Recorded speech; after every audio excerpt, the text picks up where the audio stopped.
दोस्तों, उत्तर प्रदेश के देवरिया लोकसभा सीट से एक बड़ी खबर सामने निकल कर आ रही है। सूत्रों की माने तो बीजेपी अवध ओझा को देवरिया लोकसभा सीट से चुनाव लड़ा सकती है। इससे पहले अवध ओझा का नाम कैसरगंज लोकसभा के लिए चल रहा था कि कैसरगंज में ब्रिजभूषण शरण सिंह की जगह बीजेपी अवध ओझा को चुनाव लड़ा सकती है। इधर लगातार देखा गया है कि अवध ओझा लगातार दिल्ली में टिके हुए थे, उसके बाद उत्तर प्रदेश के कई बड़े नेताओं के संपर्क में है। कहा यह जा रहा है कि देवरिया जो है वो ब्राह्मण बाहुल्य क्षेत्र है, 27% से अधिक वहां पर ब्राह्मण है, इसलिए अवध ओझा को बीजेपी टिकट वहां से टिकट दे सकती है, चुनाव लड़ा जा सकती है। अवध ओझा कई अपने बातों में खुद कहते हुए नजर आते हैं कि बड़हलगंज, देवरिया के बगल में बड़हलगंज है, वहां पर एक ओझौली गांव है, मैं उसी गांव का निवासी हूं, देवरिया मेरे बगल में है, इसलिए देवरिया लोकसभा सीट से हो सकता है बीजेपी अवध ओझा को चुनाव लड़ा सकती है।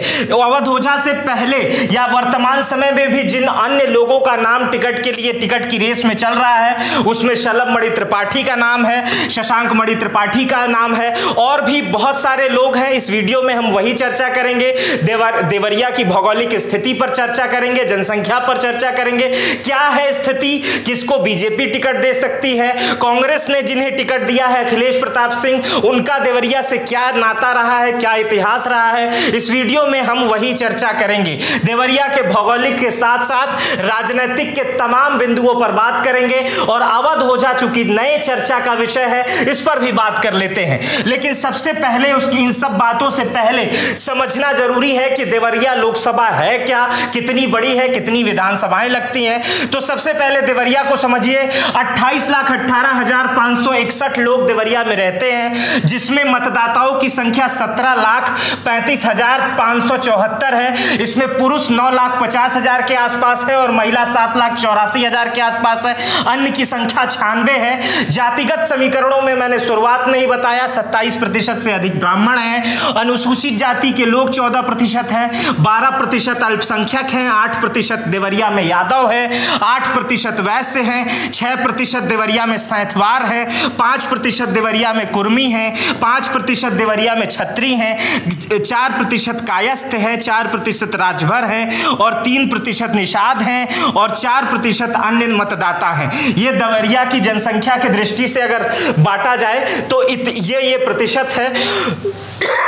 और अगर हम देवरिया लोकसभा की बात करें तो वर्तमान सीट में जो रमापति त्रिपाठी हैं वो वहां से सांसद हैं, और इससे पहले यहां पर कलराज मिश्रा 2014 में चुनाव लड़ चुके हैं और कमल खिला चुके हैं। बीजेपी के ये दोनों दिग्गजों पर आरोप है, ये दोनों लोग जो चुनाव है इस पे देवरिया की जनता आरोप लगाती है कि ये लोग बाहरी हैं, लेकिन वो बीजेपी को पसंद करते हैं, इसलिए वोट दे देते हैं। और यही एक तीसरा कारण भी जन्म लेता है कि अवध ओझा भी बाहरी हैं, और अवध ओझा को भी बीजेपी देवरिया से सीट चुनाव लड़ा सकती है। कहा जाता है बीजेपी के लिए देवरिया सेफ सीट होती है, देवरिया से बीजेपी का कोई भी प्रत्याशी लड़ता है वो चुनाव जीत जाता है। देवरिया लोकसभा के अंतर्गत 5 विधानसभा क्षेत्र आते हैं, जिन 5 पर बीजेपी का कब्जा है।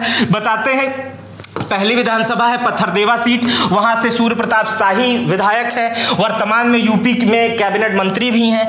देवरिया सदर सीट से बीजेपी के शलभ मणि त्रिपाठी आते हैं, रामपुर कारखाना सीट से सुरेंद्र चौरसिया आते हैं, तमकुही राज से असीम कुमार आते हैं, फाजिल नगर से सुरेंद्र कुशवाहा आते हैं। ये देवरिया की विधानसभा सीट है, ये 5 बीजेपी के विधायक हैं, और 5 सीटों पर, विधानसभा सीटों पर कब्जा बीजेपी का ही है। चलिए कौन कौन रेस में है ये पहले हम तय कर लेते हैं। अवध ओझा को हमने 6 नंबर पर डाला है, और कौन कौन है ये हम आपको बताते हैं। लेकिन नंबर 1 पर जो नाम चल रहा है वो शलभ मणि त्रिपाठी का चल रहा है। अवध ओझा का नाम आज चर्चा में आया है। बीजेपी के कई सूत्र दावा कर रहे हैं कि बीजेपी अवध ओझा को वहां पर प्रत्याशी बना सकती है, लेकिन जो सबसे बड़ा नाम, सबसे तगड़े नाम में लिया जा रहा है वो है शलभ मणि त्रिपाठी का। शलभ मणि त्रिपाठी की उम्र 46 वर्ष है, पहले पत्रकार थे, IBN 7, दैनिक जागरण, तमाम जगहों पर पत्रकारिता कर चुके हैं, पत्रकारिता के क्षेत्र में भी काम कर चुके हैं। 2016 में बीजेपी में शामिल हुए, फिर उसके बाद बीजेपी के प्रदेश प्रवक्ता प्रवक्ता बने। मुख्यमंत्री योगी आदित्यनाथ के मीडिया सलाहकार रहे हैं। जब कोरोना का वक्त था तो आपको याद होगा कि टीम 11, टीम 13 और तमाम बात होती थी तो शलभ मणि त्रिपाठी योगी आदित्यनाथ के सबसे करीबी लोगों में रखे जाते थे। 2022 में पहली बार विधायक का चुनाव जीतकर विधानसभा पहुंचे, पहली बार टिकट मिला और उसी समय विधायक बने और चुनाव लड़े। समाजवादी पार्टी के उम्मीदवार अजय प्रताप सिंह को 40,000 वोटों से हराए, अधिक वोटों के अंतर से हराया था। स्कूल गोद लेने का मामला हो, नए थाने बनवाने का मामला हो, सोलर विद्युत संयंत्र लगाने का मामला हो, रोजगार देने का मामला हो, ब्राह्मणों में अच्छी पकड़ का मामला हो, उसमें सबसे बड़ा जो नाम आता है वो शलभ मणि त्रिपाठी का नाम आता है। अभी जब देवरिया कांड का मामला चल रहा था, जब पूरे देश सुर्खियां बटोर रही थी, तो उस समय देवरिया के शलभ मणि त्रिपाठी का बयान नेशनल मीडिया में खूब अच्छे से चलाया जा रहा था। देवरिया के बड़े ब्राह्मण नेताओं में से एक कहे जाते हैं। रमापति त्रिपाठी, रमापति राम त्रिपाठी वर्तमान समय में यही सांसद है। इनके जो सबसे टिकट ना मिलने के पीछे जो सबसे बड़ा, बीजेपी, या तो लोग कह रहे हैं बीजेपी किसी का टिकट नहीं काटेगी, रिपीट कर देगी, और जिनको टिकट देना था बीजेपी को, जिनमें बहुत मतांतर नहीं थे, बीजेपी ने टिकट दे दिया गया। जहां टिकट के लिए लेट हो रहा है वहां विचार हो रहा है, और विचार इसी चीज पे हो रहा है कि रमापति राम त्रिपाठी की जो उम्र है वो 71 वर्ष है, लेकिन फिर भी कई लोग ये दावा कर रहे हैं कि बीजेपी दोबारा इन पर दांव लगा सकती है, दोबारा इन्हें लोकसभा के लिए टिकट दे सकती है। वर्तमान समय में सांसद है, बीजेपी के साथ साथ ब्राह्मण के बड़े नेता है, बीजेपी के पूर्व प्रदेश अध्यक्ष रह चुके हैं, राजनाथ सिंह के बेहद करीबी नेताओं में से एक माने जाते हैं। देवरिया के कुछ लोगों से मेरी बात हुई तो लोग कह रहे हैं कि राजनाथ सिंह खुद ही खड़े हैं रमापति राम त्रिपाठी के टिकट के लिए। वो खुद चाह रहे हैं कि राजनाथ सिंह की रमापति राम त्रिपाठी को टिकट दिया जाए। खैर, वर्तमान सांसद यही हैं। तीसरे नंबर पे जो नाम आ रहा है वो शशांक मणि त्रिपाठी का नाम आ रहा है। देवरिया के बड़े नेताओं में से एक है। IIT दिल्ली से इन्होंने पढ़ाई की है, न्यूयॉर्क से MBA किया हुआ है, कई कंट्री में CEO और कंट्री हेड की नौकरी कर चुके हैं। इनके जो बाबा थे वो गोरखपुर के पहले DM थे। इनके पिता थल सेना में उपाध्यक्ष रख चुके हैं। श्री प्रकाश मणि त्रिपाठी इनके पिता का नाम है और 2 बार सांसद भी रह चुके हैं। जागृति सेवा संस्थान चलाते हैं जिसमें स्किल डेवलपमेंट की ट्रेनिंग दी जाती है। इनका दावा है, इनके लोगों का दावा है कि अभी तक देवरिया में स्किल डेवलपमेंट के माध्यम से 5,000 से अधिक लोगों को नौकरी दे चुके हैं। देवरिया में जो लोकसभा सीट के लिए पिछले बार भी इनकी दावेदारी थी और इस बार इनकी दावेदारी सबसे बड़ी मानी जा रही है।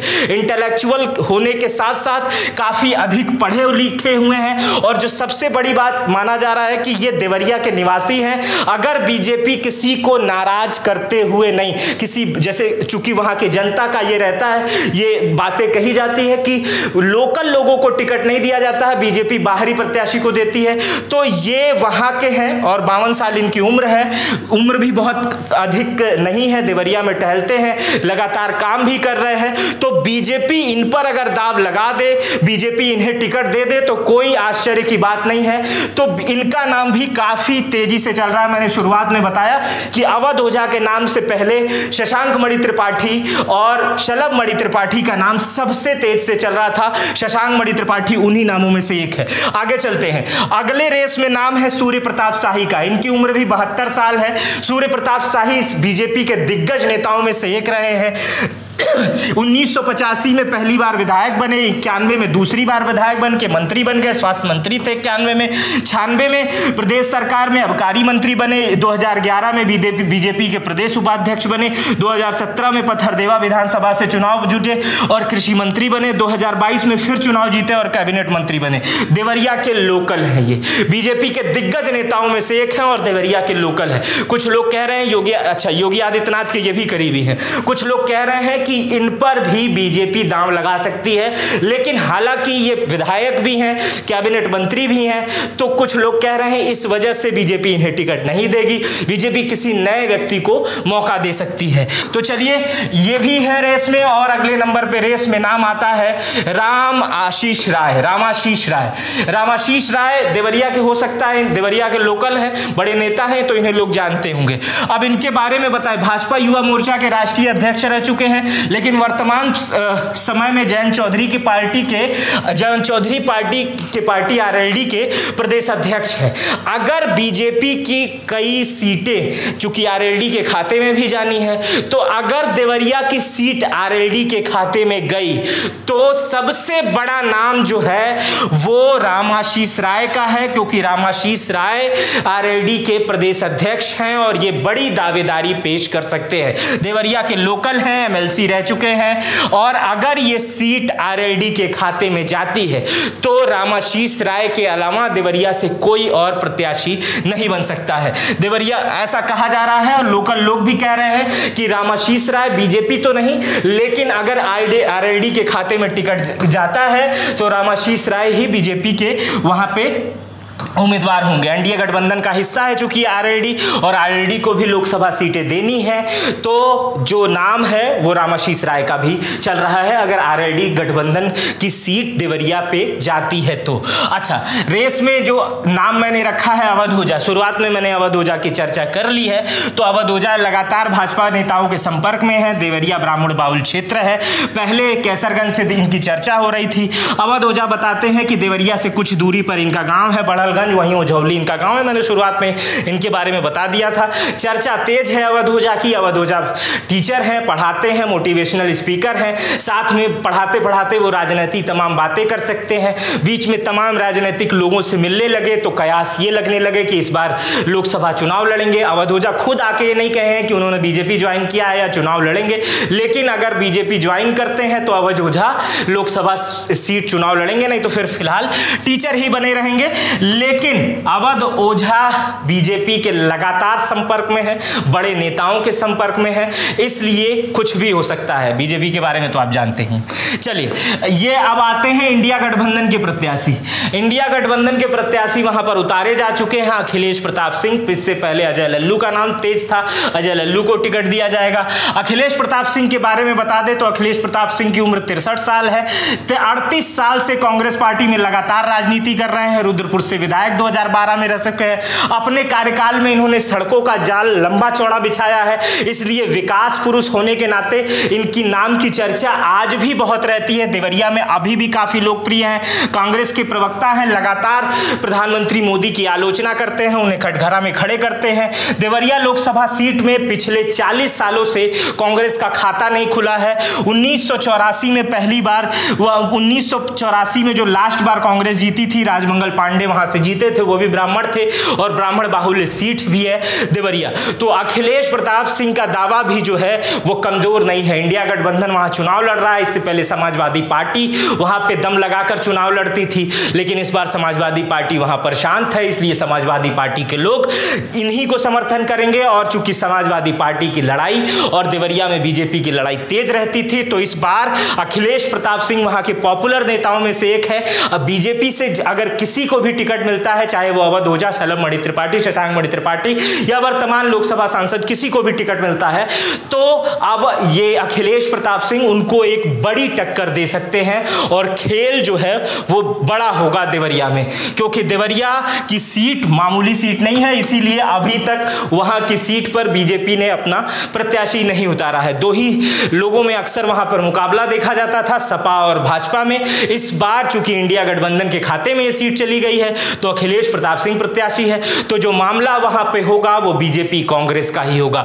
अखिलेश प्रताप सिंह शुरुआत में चर्चा में उस समय आ गए थे जब राहुल गांधी की सभा चल रही थी, खाट वाली सभा, तो देवरिया में लगी थी और उस समय खूब खाट इधर उधर हुआ था, तो खूब चर्चा हो रही थी। तो मैंने इन तमाम लोगों की चर्चा की इस वीडियो में, जो सूत्र बता रहे थे, जो देवरिया की भौगोलिक स्थिति है, देवरिया में कौन क्या कर रहा है, कैसे कर रहा है। तो अगर आप देवरिया के हैं या आपका कोई दोस्त देवरिया का है तो उस तक ये वीडियो पहुंचा दीजिएगा।